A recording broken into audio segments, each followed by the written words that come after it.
রাত ঠিক ৩:১২ কবরস্থানের দিক থেকে ভেসে এলো কারো কণ্ঠ। আমি মানুষ না, কিন্তু আমি দানবও না। সেই রাতেই মায়ার জীবন চিরতরে বদলে যায়। নতুন এক গল্পের শুরু, নতুন এক রহস্যের সন্ধানে। কি হবে শেষ পর্যন্ত শুনুন।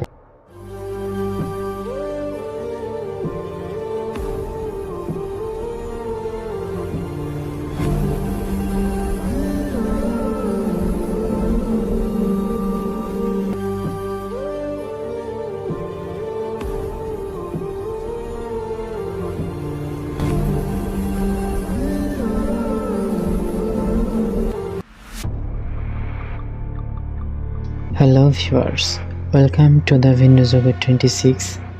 আরও একটা নতুন এপিসোড